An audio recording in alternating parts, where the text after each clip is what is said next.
2월부터 계속해서 이 팔복의 주제를 가지고 여러분들과 함께 나눴습니다. 이제 마지막 팔복을 여러분들과 함께 나누고자 하는데요. 10절부터 12절까지 보긴 했지만 10절을 중심으로 해서 여러분들과 함께 나누도록 하겠습니다.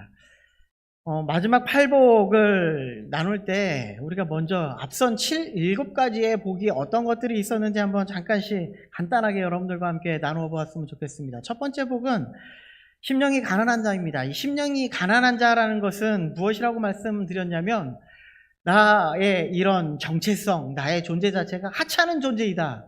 하찮다라고 얘기하니까 뭘 나를 왜 이렇게 이상하게 부르는 거야? 이렇게 생각하실 수도 있겠지만 그것이 아니라 내가 이 죄라는, 이 죄인이라는 그런 것 때문에 내가 어떤 존재인지를 깨닫고 나니까 나에게 누가 필요한지 이제 드디어 알겠어.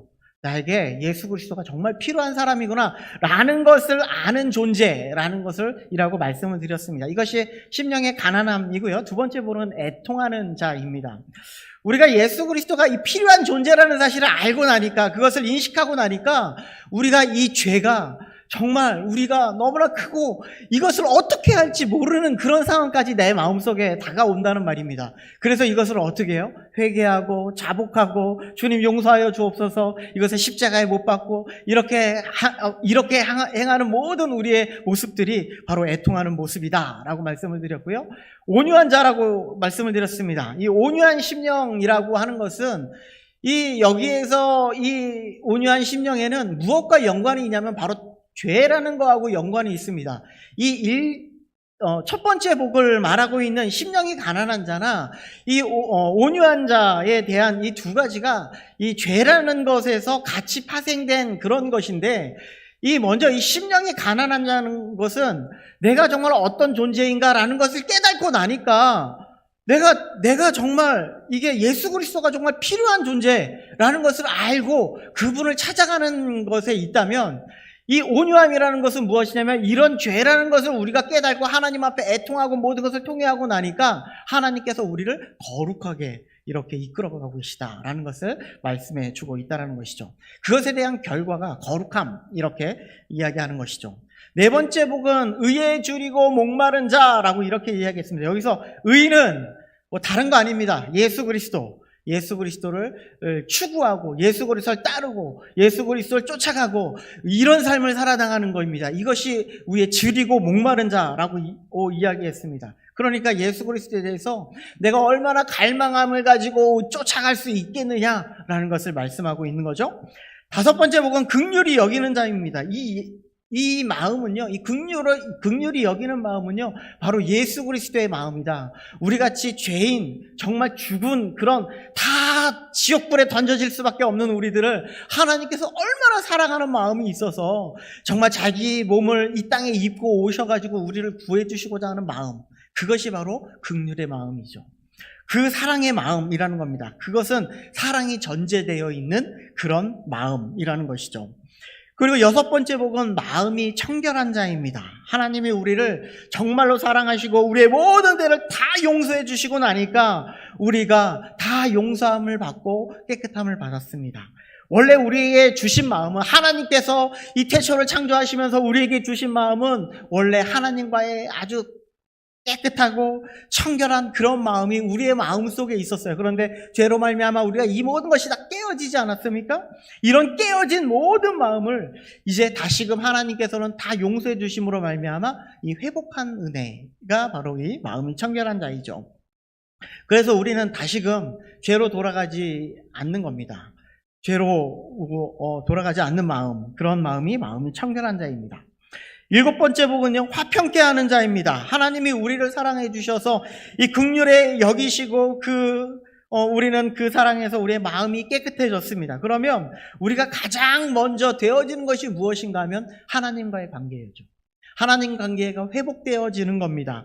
이것이 바로 하나님과의 화평을 누리는 것이고요, 하나님과의 샬롬을 누리는 겁니다. 하나님과의 샬롬을 누리고 나면 우리는 무엇을 추구하게 되냐면 앞에 있는 6가지 복들을 다 추구하며 나아가게 된다는 것이죠. 이렇게 추구하면서 나가다 보니까 우리는 더 이상 이게 이제 하나님과의 관계도 회복되고 이제 이웃과의 관계 속에서도 내 것만을 추구하는 그런 삶이 되지 않습니다. 이것이 바로 화평의 관계라는 것이죠. 아마 이 7가지의 내용을 여러분들에게 다 말씀을 드렸는데 아마 다 기억을 못 하실 겁니다. 그것이 우리에게 은혜이죠. 자, 망각의 은혜를 주셔서 다시 한번 들어도 이게 또 그런 의미였군요 라는 그런 깊은 마음이 생기게 되는 것입니다. 우리가 단지 우리가 알아야 될 것은 무엇인가 하면 하나님이 나를 정말 이렇게까지 사랑해 주셨구나, 나를 정말 이렇게 사랑해 주셔서 예수 그리스도의 십자가의 은혜를 우리에게 이렇게 보여주셨구나 라는 것을 우리에게 말씀해 주는 것, 그거 하나만 우리가 기억하고 있으면 정말 감사한 일일 겁니다. 그것이 바로 복음이기 때문에 그렇죠. 이제 오늘은 의에 줄이고 목마른 자에 대해서 의를 위하여 박해를 받는 자에 대해서 함께 나눠보고자 합니다. 그런데 제가 왜 자꾸 이게 헷갈리냐면 의를 위하여 의에 줄이고 목마른 자도 의를 추구하고 있고요. 그리고 의를 위하여 박해를 받는 자도 자꾸 의를 추구하고 있다는 거예요. 그런데 앞선 이 4번째 복을 이야기할 때 의가 뭐라고 얘기했죠? 예수 그리스도. 그렇죠. 다 알고 계시잖아요. 의가 누구라고요? 예수 그리스도. 그러니까 뭐냐면 이 예수 그리스도를 우리가 추구할 때, 우리가 추구하고 따라가는 삶을 살아갈 때 우리는 배부른 삶, 예수 그리스도 때문에 우리가 만족함을 살아나가는 그런 삶을 살아나가는데, 이 예수 그리스도를 추구하면서 살아나가면 자꾸 우리에게 박해가 온다는 거예요. 자, 로마서 3장 21절에 보면 이제는 율법 외에 한 의가 나타났다라고 이야기하는데, 이 의도 역시 바로 예수 그리스도라는 것을 말씀하고 있는 겁니다. 다시 한번 정리하면 4절 4번째 복과 이 8번째 복이 하나의 대칭을 이루어가면서 완성도를 이루어가고 있는 것인데, 의에 줄이고 목마르다라는 것은 예수 그리스도를 추구하는 겁니다. 계속 따라가는 겁니다. 목말라 하는 겁니다. 그러니까 우리가 예수 그리스도에 대해서 목말라 하니까 하나님의 말씀을 계속 묵상하는 거예요. 하나님의 말씀을 계속 파고드는 거예요. 하나님 앞에 계속 예배를 드리면서 하나님에 대해서 배우는 겁니다. 하나님에 대해서 배우는 겁니다. 이것이 바로 예수 그리스도 의에 줄이고 목마름, 계속 추구하는 삶을 살아나가는 것이죠. 계속 쫓아가는 삶을 살아나가는 것이죠. 그런데 이것으로 인하여서 우리는 어떤 삶을 누린다고요? 이것을 통하여서 예수 한 분만으로 만족하는 삶을 살아나가는 거죠. 주님 한 분만으로 나는 만족해, 이렇게 찬양하잖아요. 그분으로 만족하는 삶을 살아나가는 것이 이것이라고 이야기를 합니다. 그럼에도 불구하고 예수 그리스도를 쫓다 보니까 자꾸 우리에게 박해가 온다는 것을 말씀하고 있어요. 그럼 박해가 무엇일까? 우리에게 오는 박해는 어떤 게일까? 성경 사전에 한번 찾아봤습니다. 권력자나 힘 있는 세력이 상대방에게 육체적, 물질적, 정신적 고통으로 우리는 괴롭히는 것이라고 이렇게 이야기하고 있습니다. 이거 이렇게 되게 어렵게 막 설명하고 있는데, 그냥 예를 들면 예수 그리스도를 전하면, 하나님을 위해서 살아나가다 보면 자꾸 이상하게 힘든 일이 생깁니다. 예수 그리스도를 자꾸 쫓고 찾고 막 이러다 보니까 세상 친구가 자꾸 떠나가는 일도 발생이 되고요. 세상에서 이상하게 조금 뭔가 내가 좀 불이함을 겪는 것 같은 느낌도 든다는 거예요. 이것이 바로 박해일 수 있습니다. 그런데 이 박해라는 것을요, 원어를 보면요, 디오코라는 그런 말을 씁니다. 몰라도 됩니다. 그냥 뜻만 좀 알면 좋은데요. 이게 뭐냐면요, 뒤쫓다, 추격하다 라는 의미입니다. 그러니까 박해가 뭔가를 뒤쫓고 쫓아갈 때, 추격할 때 우리에게 발생되는 것이라는 것을 우리는 좀 알 수 있겠죠. 이것은 원래는 이 고대 그리스도에서 이 사냥꾼들이 지금 이 사냥물을 뒤쫓을 때 막 이렇게 다그치면서 괴롭히는 그런 모습을 형상한 것이 바로 디오코라는 것이라고 합니다. 이것을 가장 잘 설명하고 있는 사람이 누구인가 하면 바로 사도 바울입니다. 사도 바울인데 빌립보서 3장 13절과 14절 말씀을 제가, 여러분들 성경 찾기 힘드시니까 한번 이게 PPT 한번 만들어 봤습니다. 네. 13절, 14절, 이게 13절만 이건 14절까지 같이 있는 겁니다. 자, 함께 읽어보겠습니다. 시작. 오직 한 일, 즉 뒤에 있는 것을 잊어버리고 앞에 있는 것을 잡으려고 표대를 향하여 그리스도 예수 안에서 하나님에 위하여 부르심의 상을 위하여 달려가노라. 여기서 오직 한 일이 뭐냐? 오직 한 일이 무엇인가 하면 앞에 있는 것입니다. 앞에 있는 것. 오직 한 일이 앞에 있는 것을 이야기하고요. 그러면 앞에 있는 것은 과연 무엇일까? 바로 표대에 있는 것인데 그것이 누구냐? 바로 그리스도라는 거예요. 그런데 결론적으로 무엇을 말하고 있냐면 부르심의 상을 위해서 예수님의 우리를 부르셨는데 이 예수 그리스도를 향하여서 우리가 달려가는 그런 삶을 살고 있다라는 것을 말하고 있는 거예요. 이것을 이렇게 말하고 있는데 여기에서 이 달려가다라는 표현이 바로 디오코라는 표현을 쓰고 있습니다. 아까도 얘기했지만 이것이 사냥할 때의 그런 그 표현이라고 얘기했는데 이 고대 사회에는요, 이 사냥이라는 주제를 가지고 스포츠를 만들었다고 이야기를 해요. 어떤 스포츠를 만들었냐면 모든 사람에게 딱 단 하나의 화살만 딱 주어집니다. 그리고 어떤 동물을 잡아도 상관이 없습니다. 그리고 어떤 동물을 잡는데 그런데 가장 크고 튼실하고 좋은 것을 잡는 사람이 1등인 거예요. 내 앞에 제가 참가자인데 앞에 막 달려가고 있는데 토끼 한 마리가 막 가고 있습니다. 자, 이것을 잡으면 토끼는 10점, 사슴은 20점, 호랑이는 50점, 사자는 100점 이런 식으로 되어 있다고 치자면 제 앞에 10점짜리 토끼가 막 달려가고 있습니다. 그런 토끼가 가장 잡기도 쉽습니다. 토끼를 잡으려고 화살을 딱 겨누고 있어요. 그런데 잡으려고 하는 순간 저 옆에서 사슴이 막 달려가고 있는 거예요. 자, 여러분들은 토끼를 잡겠습니까? 사슴을 잡겠습니까? 사슴을 잡겠죠. 자, 그러면 토끼는 어떻게 해야 돼요? 버려야 돼요. 더 이상 한 발밖에 없기 때문에 더 이상 이것은 잡을 수가 없는 상황입니다. 그런데 한번 잘 생각해 보십시오. 토끼는 잡을 수 있는 확률이 한 80%예요. 그런데 사슴은 50%밖에 안 돼요. 어떤 것을 잡으시겠습니까? 네? 토끼요? 토끼를 잡으면 우승을 못할 수도 있어요. 자, 사슴을 잡겠습니까? 토끼를 잡겠습니까? 자, 어렵죠. 그런데 나는 더 높은 그 승점을 얻기 위해서 토끼를 완전히 포기하고 사슴을 잡기 위해 활을 겨냥하는 겁니다.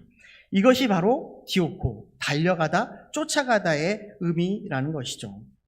더 좋은 것을 위해 나는 이전의 것을 다 버리겠다라는 것을 말씀하고 있는 거예요. 그래서 예수 그리스도가 뭐라고 이야기하냐면 예수님은 이 제자들에게 이런 이야기를 했습니다. 다 아시는 내용입니다. 누구든지 나를 따라오려거든 자기를 부인하고 자기 십자가를 지고 나를 따를 것이다. 예수 그리스도를 따라가는 삶, 예수 그리스도를 쫓아가는 삶, 예수 그리스도를 목표로 해서 나가는 우리의 삶은요, 우리가 지금까지 추구하고 우리가 바라보고 있는 모든 것을 내려놔야지만 그것을 얻을 수 있는 길이다라는 것을 말씀하고 있는 것이죠. 이런 우리의 믿음의 길을 보일 때 우리는 어떤 일이 발생이 되느냐? 박해가 오는 일이 발생이 될 것이다 말씀하고 있는 거죠. 자, 그러면 우리는 분명하게 의를 위하여 박해를 받는다라는 의미를 그럼 알 필요가 있겠죠. 혹시 이 팔복을 제가 이게 아주 긴 기간이 지나서 다 잃어버리셨겠지만 제가 팔복을 이야기하면서 저는 믿음과 관련이 있는 것 같다라고 이렇게 여러분들에게 말씀을 드렸습니다. 우리가 예수 그리스도를 위하여 살아가는 삶에는 앞에 심령의 가난함, 애통함, 온유함, 의에 줄이고 긍휼하고 마음에 청결하고 화평하는 이런 삶을 추구할 때 이 모든 삶이 믿음의 삶이라는 거예요. 믿음을 가지고 예수 그리스도를 쫓아가는 모든 삶이 다 믿음을 드러내게 하는 그런 삶이다라는 것을 말씀하고 있다라는 것이죠. 이것을 우리가 놓치게 되면 믿음을 놓칠 수 있음을 말씀하고 있는 겁니다. 그래서 우리가 이런 믿음을 향해서 계속 나아가는 우리의 삶 가운데에 우리는 고난이나 환난이 당연히 오는 것이다 라는 것을 말씀하고 있다라는 것이죠. 이 세상은요, 이 심령의 가난함, 그러니까 여러분들 믿지 않는 친구에게 당신은 죄인입니다 라고 한번 강하게 얘기해 보십시오. 뭐라고 얘기할까요? 네? 아마 미친놈, 죄송합니다. 이런 표현 쓰지 않을까요? 아니, 당연하죠. 세상은 그런 이야기 별로 안 좋아합니다. 좋아를 하지 않아요. 온유함도, 긍휼함도, 마음이 청결함도, 화평도, 이 세상이 화평을 추구하는 것 같지만, 우리는 화평합니다. 우리 서로 막 교제하고 너무나 좋습니다. 그런다 할지라도 이상하게 자신의 이익을 추구합니다. 그렇죠? 이 세상이 꼭 그런 삶을 추구하는 그런 세상이라는 것이죠. 무엇이든지 막 용납해 줄 것 같고 감싸 줄 것 같고 이런 삶을 살아나가는 사람은요, 왠지 저 바보, 이런 취급을 받게 됩니다. 제가 청년 시절에 참 믿음이 신실하신 분을 한번 만났습니다. 그래서 그분은 어떤 분이냐면 진짜 한마디로 제가 그렇게 표현했습니다. 정말 바보처럼 신앙생활 하네, 이렇게 표현을 했습니다. 손해볼 거 다 손해보고요, 양보할 거 다 양보하고, 정말 저 정도 되면 진짜 화를 낼 것 같은데 화를 내지 않는 모습을 보면서 저 사람은 도대체 뭐 하는 사람이야? 라는 그런 생각을 가져보았습니다. 우리는요, 누구든지 나에게 조금이라도 피해가 오면 그것을 참아내지 못합니다. 조금이라도 피해가 오면 무엇인가 보상이라도 받기를 원하는 마음이 우리의 심정이라는 것이죠. 그런데 이 시대 자체가 그것을 추구하고 있다는 것이죠.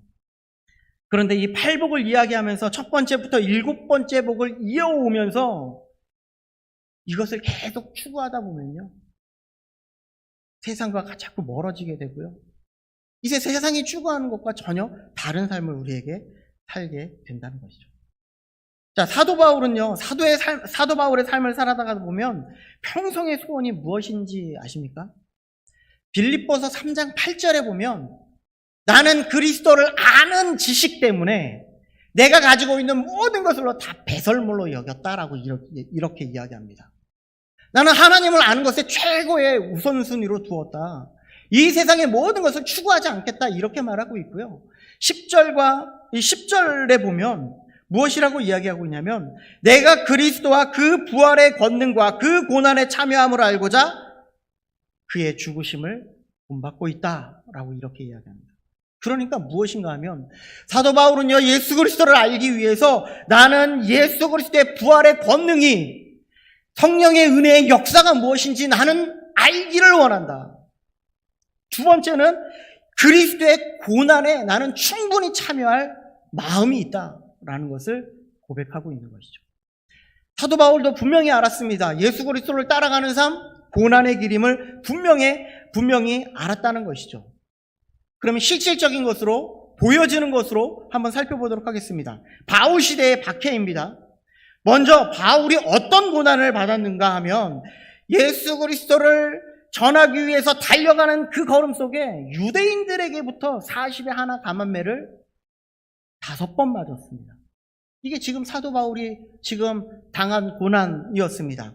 3번 태장을 맞고요, 1번 돌로 맞고 3번 파선하였다라고 고린도후서 11장에 이야기하고 있습니다.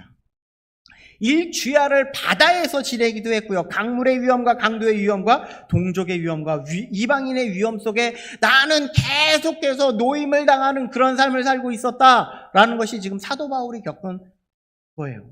사도 바울은 다른 사람들에게 피해를 끼치는 그런 사람이 아니었어요. 그럼에도 불구하고 그냥 오로지 하나님의 복음만 전하였는데 이런 고난을 당하고 있었다는 거예요. 오직 예수 그리스도의 복음만 전했는데 이런 고난을 당하고 있었다는 거예요. 자, 조금 더 가깝게, 사도 바울은 우리에게 너무나 먼 당신이니까 조금 가깝게, 현대교회에, 현대교회에서의 그런 박해를 한번 생각해 보도록 하겠습니다.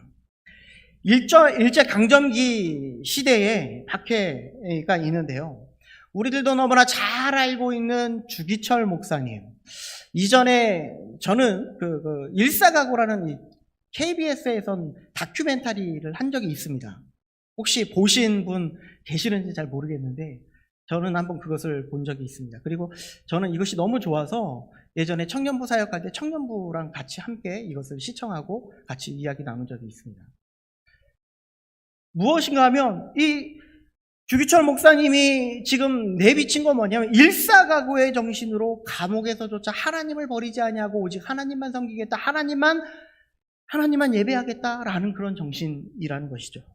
이때 당시에 2,000명이 넘는 그런 많은 목사님들이 순교하셨고요.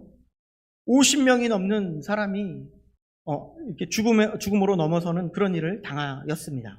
감옥에 갔고 죽음으로 넘어가는 일을 경험했다는 겁니다.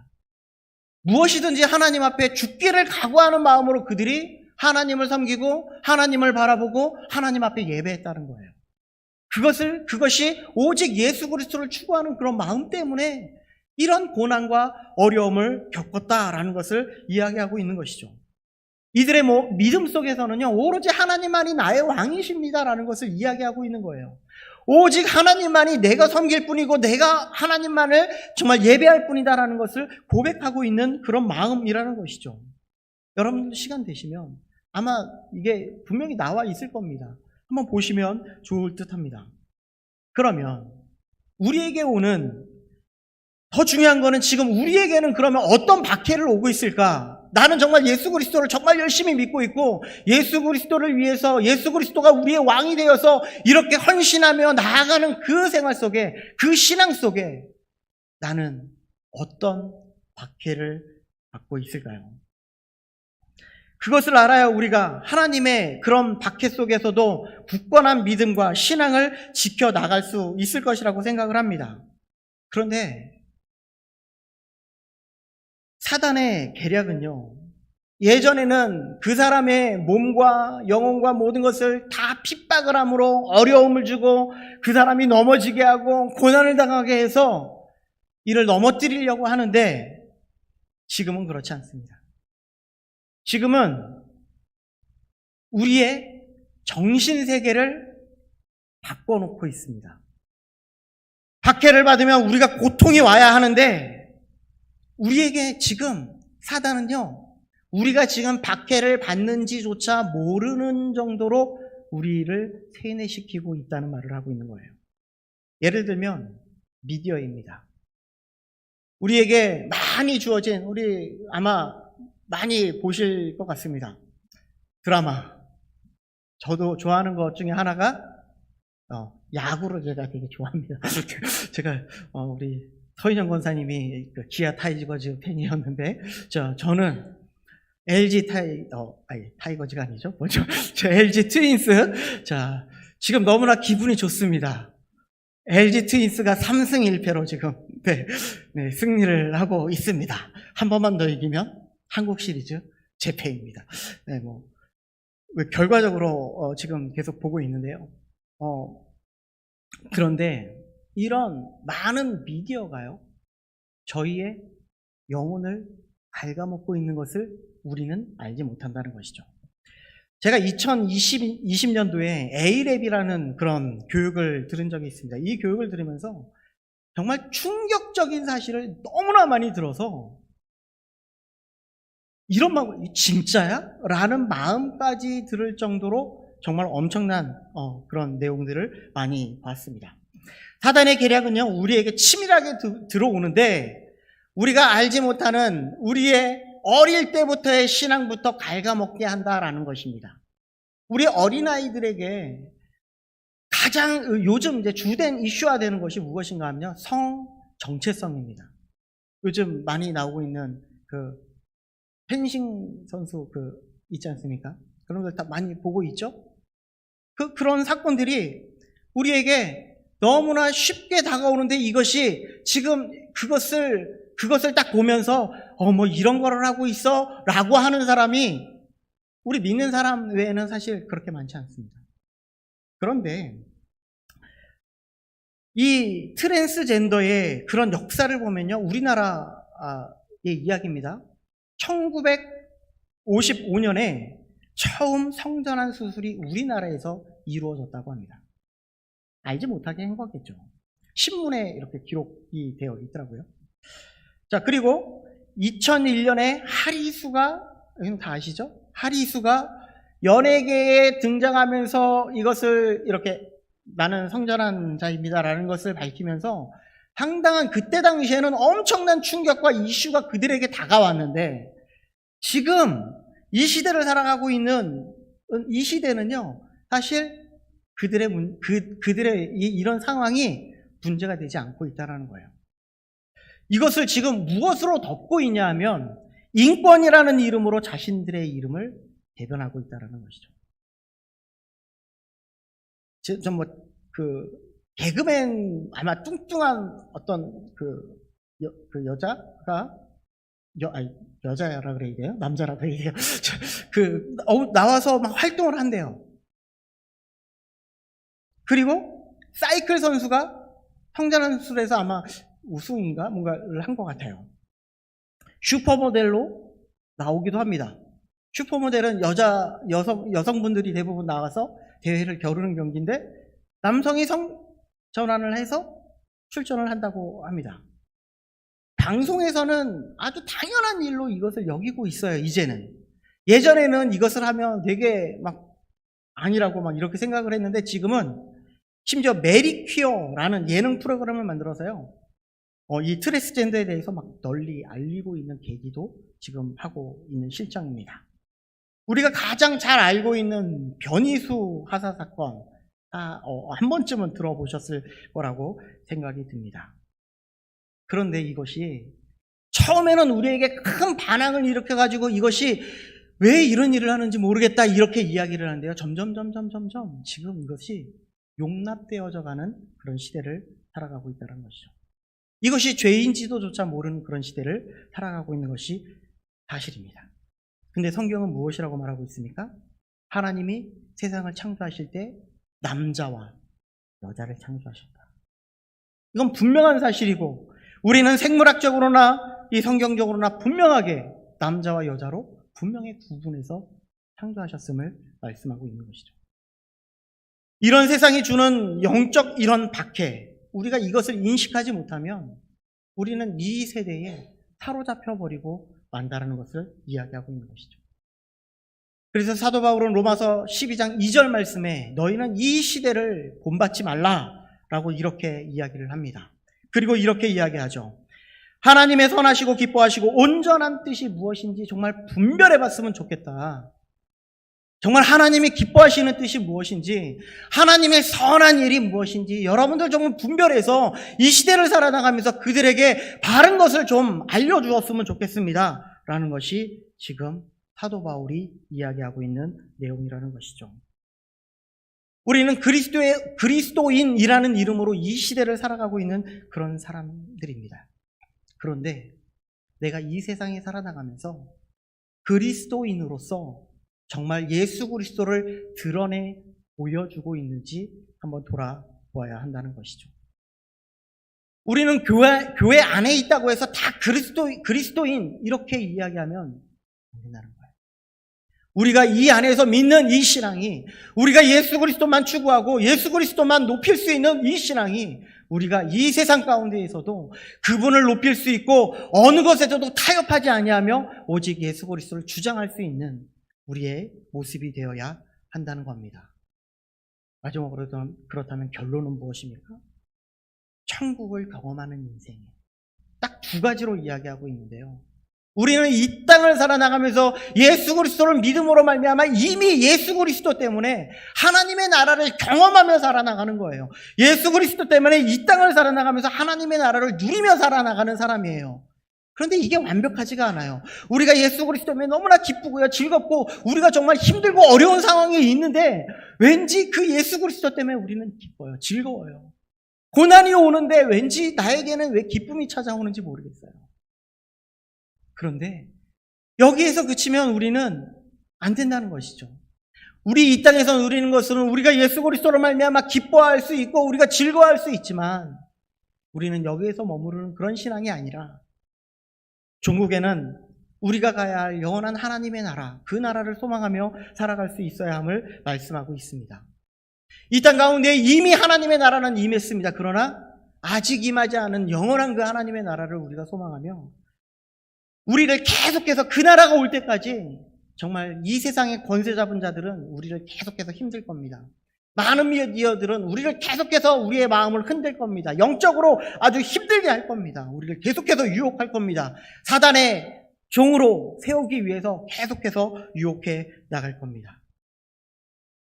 여러분들의 모든 삶 속에, 우리의 모든 삶 속에 정말 하나님이 기뻐하시고 하나님의 선하시고 온전하신 그 뜻을 분별할 수 있는 지혜를 달라고 기도하시고, 그리고 하나님께서는 이 땅을 떠나시면서 내가 너희와 영원히 함께 할 거야, 함께하는 그런 형통함을 누리며 살아갈 수 있는 모든 성도님들 되시기를 간절히 소망합니다. 기도하겠습니다. 사랑해 주님 감사합니다.